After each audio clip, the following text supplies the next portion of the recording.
We've recently explored here the prospects of UCLA quarterback Nico Iamaleava transferring again at the end of this season. One major publication seems to think his destination will be Texas Tech.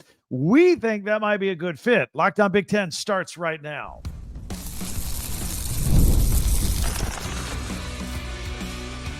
You are Locked On Big Ten, your daily podcast on the Big Ten Conference. Part of the Locked On Podcast Network, your team every day. Welcome to Locked On Big Ten. I'm Craig Sheeman, 40 years as a sports talk show host and play-by-play announcer, and I want to thank you for making us your first listen each and every day. We're free and available wherever you get your podcasts and here on YouTube, part of the Locked On Podcast Network, your team every day. Hey, if you could, hit that free subscribe button down below. That way you'll never miss a single episode. And if you could share, like, and follow, that really helps us out as well. Did you know you can also hype YouTube videos? Yeah, that's the thing. Also, this show is brought to you by Game Time. Download the Game Time app, create an account, use the code LOCKEDONCollege for $20 off your first purchase. So, Nico on the move again? Yeah, I think it's going to happen. We'll explore that. Plus, Sherrone Moore is back at Michigan. What's different? And we'll have our Tuesday tweets. All that coming up right here on the program. But we have followed the long journey of UCLA quarterback Nico Iamaleava very closely here on Locked On Big Ten since the rumblings really of him leaving Tennessee a long time ago, where he eventually came home to Southern California and UCLA. Now, Sports Illustrated, one of their writers, is calling his shot and predicting that Nico will end up at Texas Tech next year. And we actually think that makes a lot of sense. I'll explain why. But, you know, the last 10 months have been pretty bumpy for Nico.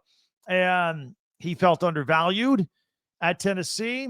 He was busy leading them to a college football playoff berth last season. And there was talk of him and his teammates actually holding out for the playoff game against Ohio State unless they were paid more additional name, image, and likeness money. They figured, hey, more games, more money, right? Nothing transpired from those alleged threats, though.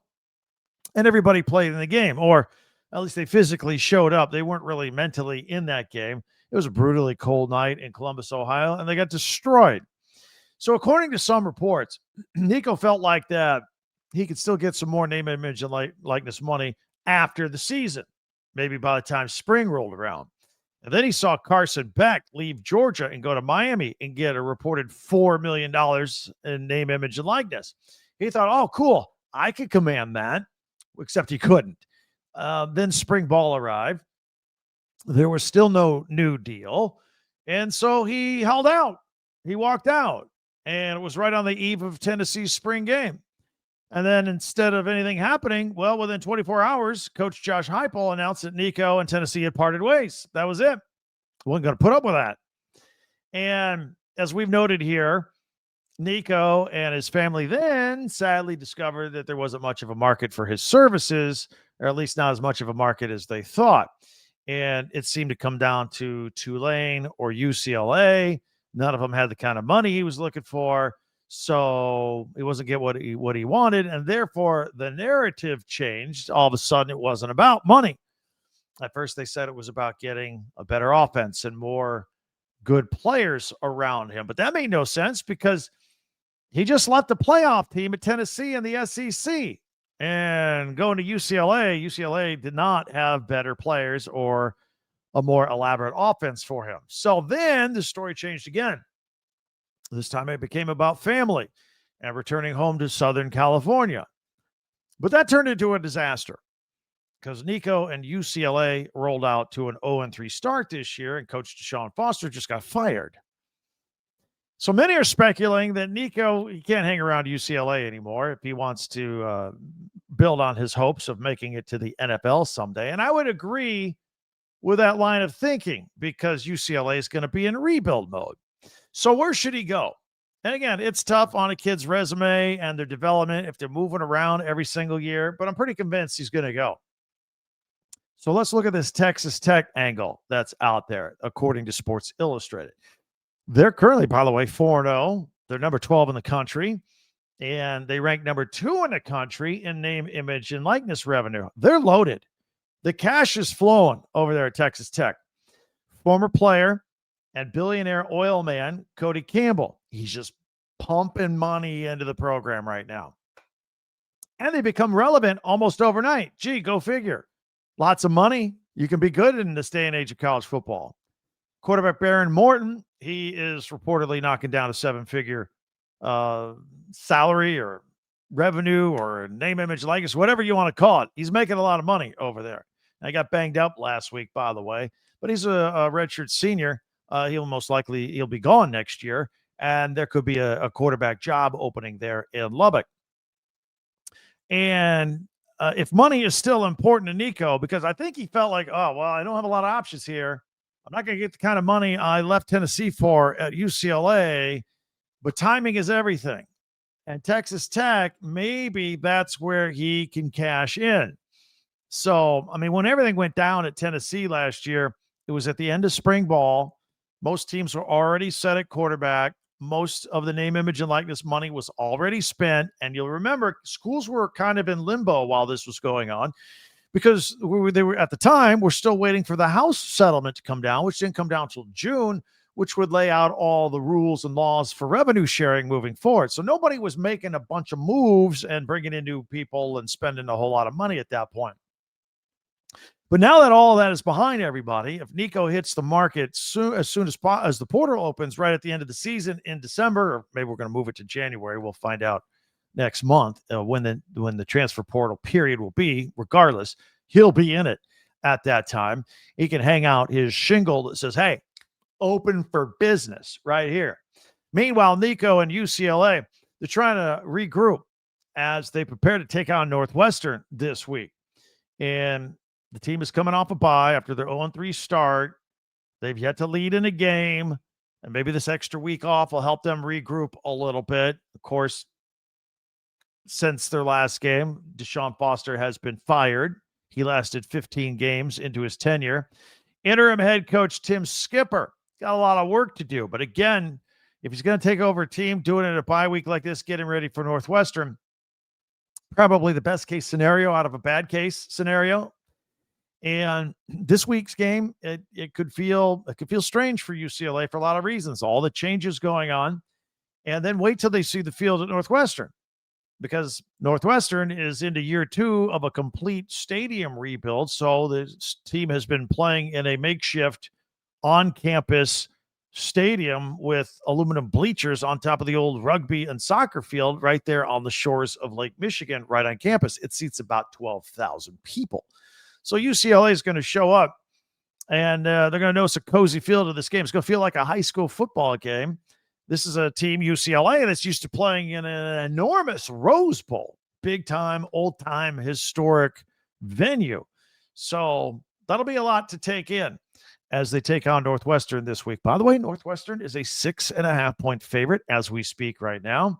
Kickoff is at 3:30 Eastern. That's 12:30 Pacific. You can catch it on the Big Ten Network. Any thoughts? Love to hear from UCLA fans on this one, and maybe even a Texas Tech or Big 12 fan, in case you're checking us out today, with any thoughts on maybe where Nico would be going. If you are new, hit that subscribe button down below. That way you'll never miss a single episode. And if you could also share, follow, and like Locked On Big Ten, that would be a tremendous help. We like that as well. Coming up, I want to talk about Sherrone Moore. He's back in Michigan. The suspension is over. What changes will be in store? Meanwhile, empty seats at Camp Randall are a problem. And we'll have our Tuesday tweets. All that's coming up in just 1 minute right here on Locked On Big Ten. This episode is brought to you by Square. Your favorite neighborhood spots run on Square. There's certain businesses that truly make the neighborhood feel like home, whether it's a local sports bar packed on game days, the coffee shop around the corner that knows your name and has your name written on the cup before you walk in the door, maybe a butcher, maybe a grocery store. When neighborhood businesses thrive, the whole neighborhood thrives. And these local spots are what make the neighborhood feel like home, and so many of them run on Square. Square is a proud partner of more than 4 million neighborhood businesses around the world. So you can go to square.com/go/lockedoncollege and learn more. But before you do, go support your favorite neighborhood spot. You'll be happy that you did. Square, See you in the neighborhood. Hey, you want to go to some games? You need a ticket. All right. Hey, all your friends have been watching all this exciting college football, and you're like, hey, we should go. All right, you're in charge. All right, I got to get the tickets. Well, download the Game Time app, and getting tickets will be a breeze. Get you to any football game you want to go to. In fact, anything that requires a ticket, you use the Game Time app. I'm not just talking about sporting events. I'm talking about comedy, theater, anything in the neighborhood. If it needs a ticket, Game Time can get it for you. So you just pull it up on the app, couple of taps, and plus you can also see the view of the seat of the ticket you're about to buy. Honestly, it's faster and cheaper and less stressful than any other way that you can buy tickets. So take the guesswork out of buying college football tickets with Game Time. Download the Game Time app, create an account, use the code LOCKEDONCollege for $20 off your first purchase. Terms apply. Again, that's promo code LOCKEDONCollege, LOCKEDONCOLLEGE for $20 off. Swipe, tap, ticket, go. Download Game Time today. Thanks for checking us out here on Locked On Big Ten and making us your first listen each and every day. Meanwhile, be sure to hit that free subscribe button down below and share, follow, and like if you can. That helps us out. Also, check out our website, talkbig10.com. All of our podcasts go there as well. You can go catch up on yesterday's. I had a big one about Luke Fickell maybe not making it to the end of the year if you're a Wisconsin fan. Meanwhile, let's talk about Michigan. So they returned from Saturday's 30-27 win at Nebraska, and they got the coach back right there at midnight. And Sherrone Moore's back. His 2-game suspension is over. And I think he's going to discover that his freshman quarterback, Bryce Underwood, is better than he left him. Sherrone Moore's self-imposed 2-game suspension from Spygate ended at exactly midnight that Saturday night after that game. And so now I can join in on everything again, film, meetings, practice, and now coach these games for the rest of the year.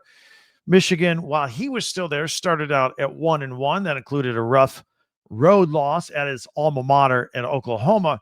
And again, after that game, when they came home from Oklahoma, he was still allowed to coach meetings and practice and all that, according to the rules set forth in the NCAA suspension. And right up until that game against Central Michigan, but he couldn't be there for that game for Central. That's when he had to disappear for like 8 straight days, just gone. So not allowed to be in the facility, not allowed to be in the stadium on game day. And he must have done a pretty good job getting his team ready for Central Michigan because they won that game big time, 63-3. And then he was gone for the game the whole following week, and then the Nebraska game. And I would say other than timeout clock management problem with the interim head coach Biff Poggi at the end of the first half of the Nebraska game when he failed to call a timeout, Nebraska ran the clock down instead of punting the ball away. They ended up with a Hail Mary, and it worked. And they got a touchdown with Dylan Raiola. So other than that, I think things went pretty smoothly. Michigan knows how to do suspensions and interim head coaches. They've done this before. So regarding Bryce Underwood, you know, there was some criticism being lobbed at Michigan's way the first couple of games that they were too cautious, that they had training wheels on this guy. And now I will say Oklahoma's defense may have a little something to do with that in game 2. But while Moore was out, Poggi and offensive coordinator Chip Lindsey, they kind of slowly took the training wheels off a little bit. And they let Underwood throw a few more deeper throws, let him run a little bit on controlled runs. And we could all see he's a tremendous athlete. And so they let him do it, and he could do it. They let him do it. He proved he can do it.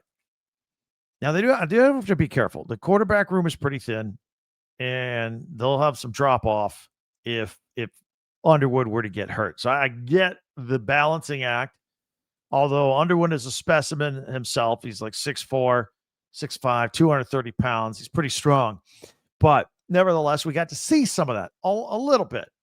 And I couldn't help but think whether during Sherrone Moore's absence, if that was the game plan. All right, while I'm gone, you guys do this.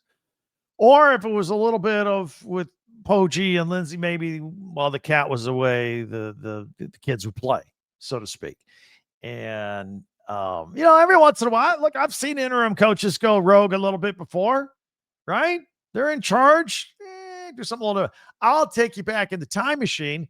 We'll go back 2 years ago when Jim Harbaugh was one of his suspensions and Sherrone Moore was the acting head coach, and then they go to Penn State and they ran the ball 32 straight times. Didn't throw a single pass in the second half.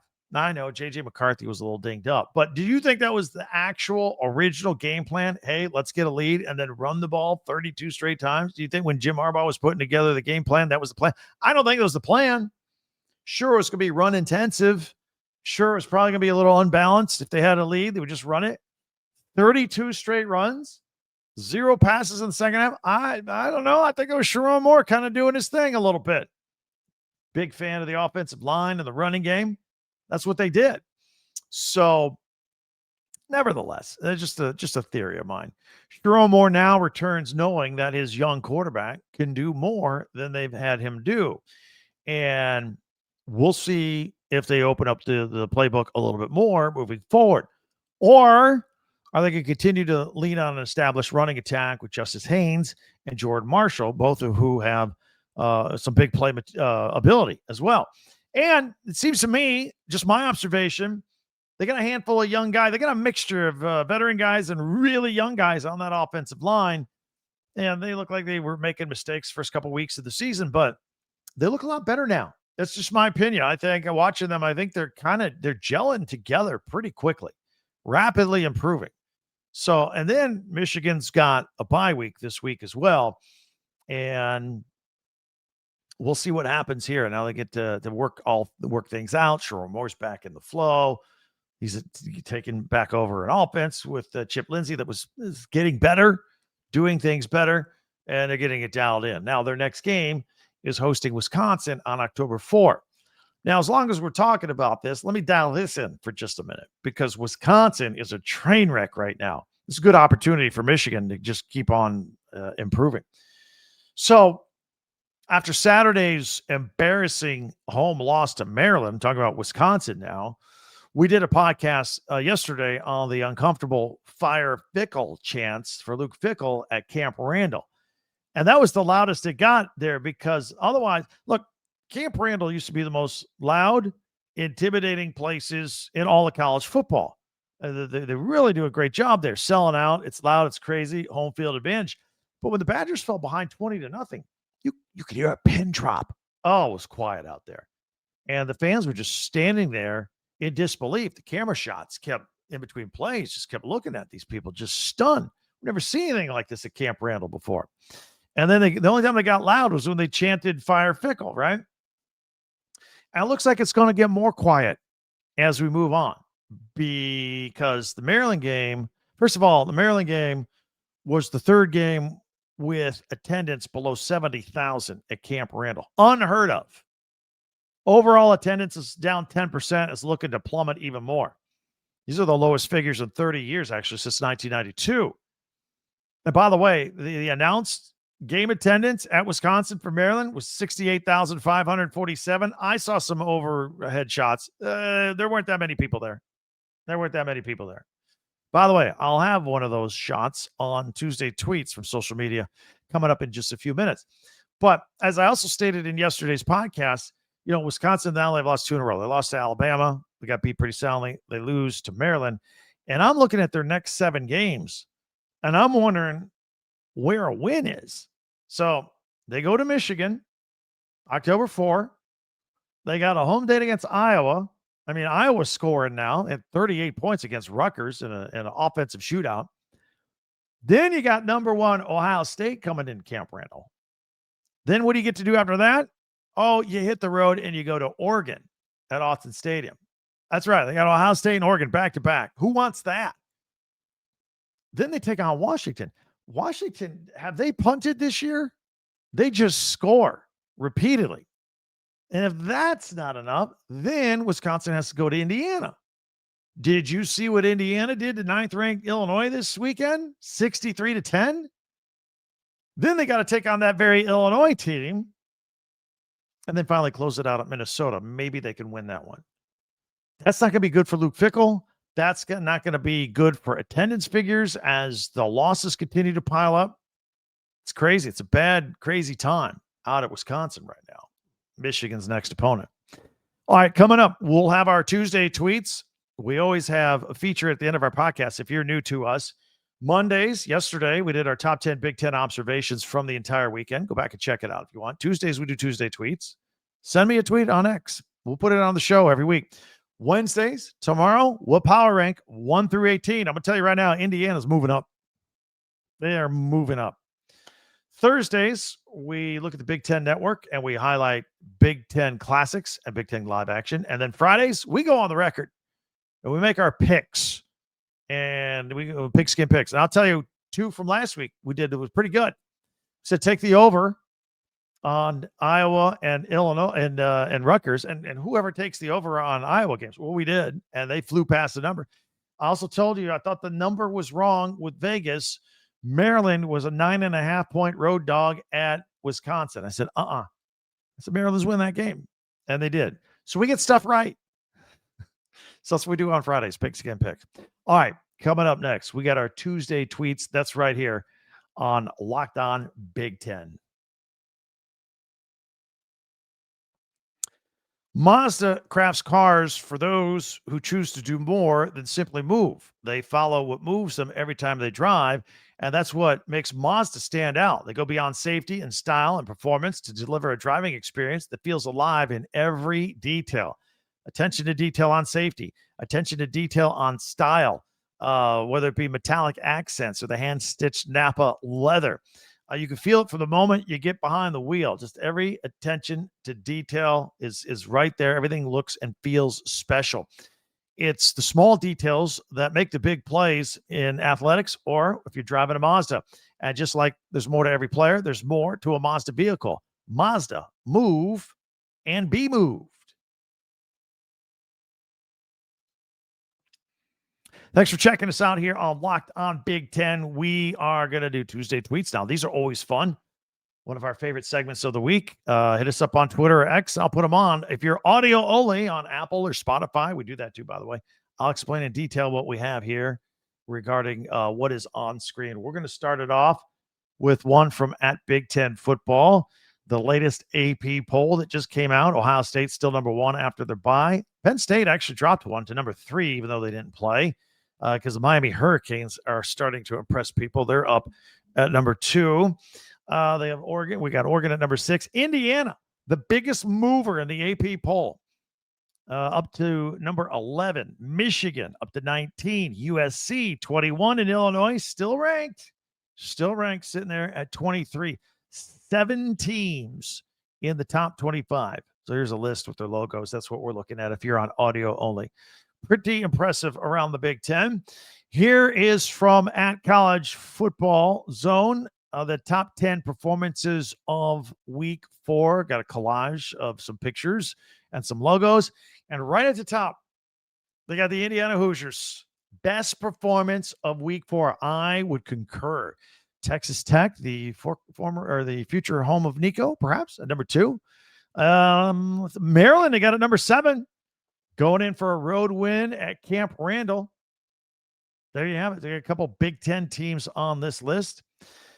Elsewhere, here's from at the College Football Report. Heisman Power Rankings for week 4. Look who's at number 1. Fernando Mendoza, the quarterback of the Indiana Hoosiers, are your best odds of winning the Heisman right now as we sit. John Mateer's fallen to number 2 from Oklahoma. Jade Maeva from USC sitting at number 3. And then we got Dante Moore from Oregon at number 6. So pretty impressive list right there. Look at that. Joey Aguilar at number 10 at Tennessee. He was the one that transferred from App State to UCLA. Saw Nico was coming, decided to leave, replaced Nico at Tennessee, and he's having a heck of a season as well. Here is a picture of Kurt Signetti. They call him Coach Sig, and he's puffing on a giant Sig that's been superimposed on his picture. This is from at Hater Radio. Indiana football is big right now. Here's one from at the Scarlet and Gray. Ryan Day, 6-0. It's a picture of Ryan Day smiling. Coming off a bye week while averaging 41 points as the margin of victory in those games coming off the bye week. I think they have a tough game at Washington. I don't know that they're going to go in there and blow anybody out by 41 points, but we'll see. Speaking of Ohio State, this is from at Barstool, Ohio State. And in case you missed the news, we all know about Jeremiah Smith, the great wide receiver. His brother, just listed as an athlete, Angelo Smith, has committed to Ohio State, according to his brother. And it's got a little montage of his picture and, of course, Ohio Stadium underneath it. Nice looking tweet there. Here's another one from at Go Ducks. It's officially beat Penn State week. Hashtag Go Ducks. It is a giant Pac-Man, yellow Pac-Man with the Oregon Duck O as his eye, wearing a hat, getting ready to bite on a Penn State logo. Hashtag beat Penn State. There you go. And 45-37, the score from the Big Ten championship game last year. Can't wait. Here's from David Harns. It is a picture of the Michigan State semi-truck. Just finished the game at USC in Los Angeles, had to load all the equipment up, and it says about to depart for the 2,226-mile back to East Lansing. That's life on the road in the Big Ten now, coast to coast. Here's an awesome shot from Ben Stevens. Does a lot of Indiana stuff. He says the ambient scenes at Memorial Stadium on Peacock right before the flip to the national TV broadcast was electric. Sell out for the first top 20 game at Bloomington since 1987. The stage is set. The Rock is ready. So, yeah. So they just had a long shot of the stadium because they were waiting. They were waiting for the Purdue Notre Dame game to get, that was on NBC. It was running late. And they delayed the Indiana game, so it just had an overhead shot of the stadium until they went live on the broadcast of Peacock and eventually back on NBC. Here's another overhead shot. This is about a 40-second video of Beaver Stadium on what a whiteout looks like. This is from Coach James Franklin himself tweeting this out. We need you rocking Beaver Stadium this weekend. 1 week away. The whiteout awaits. It's less than a week now. That's this Saturday. Can't wait for that. By the way, this is from Boiler Burner. Purdue basketball begins practice this week. I don't know if this is, it's a picture of a couple of Purdue basketball players. I don't know if this is, hey, football season, we just got rocked by USC and Notre Dame. It's time for basketball. Or if it's, hey, it's time for basketball because we're always pretty good at basketball. This is a scene from Spartans Illustrated. It's a post-game prayer. Remember, Michigan State player Wayne Matthews III got hit late in the first half, lay motionless. This is USC and Michigan State players praying for him. Good news, the prayers were answered. Got to move his extremities afterward, and he was released from the hospital, and he flew home with the team on Sunday. He says he'll be back better than ever. This is from DraftKings Casino, replying to Indiana football. This is when Indiana scored another touchdown, and Brett Bielema just doubled over after a 5-yard reception. And there you have it for our Tuesday tweets. Send me one, and I'll get it out to you. And always have some fun with those. So I appreciate that. Tuesday tweets. Tomorrow we'll do some power rankings with what's going on. And thank you for joining us here today. In addition to the power rankings, we'll have all the latest news going on around the Big Ten. We're going to start previewing that Oregon-Penn State game. The whiteout, we'll be taking care of that. Hopefully you'll be able to join us for that. Hit us on Twitter. Don't forget our website, talkbig10.com. Hit that subscribe button before you go. And that way you'll never miss a single episode. And you can share, follow, and like as well. Also, our friends at Locked On have put together the College Football Kickoff Show hosted by Drake Toll from Locked On Big 12. He does a great job, along with two-time AP Coach of the Year, Gary Patterson, also former college star Jesse Holley, and Locked On's local experts, bringing you everything you need to know for the weekend games, including the whiteout with Oregon and Penn State. College football preview that only Locked On could do. Catch the College Football Kickoff every Thursday throughout the season, only on Fire TV. That will do it for us. I can't wait till we talk again tomorrow for Locked On Big Ten. I'm Craig Sheeman. We'll see you next time.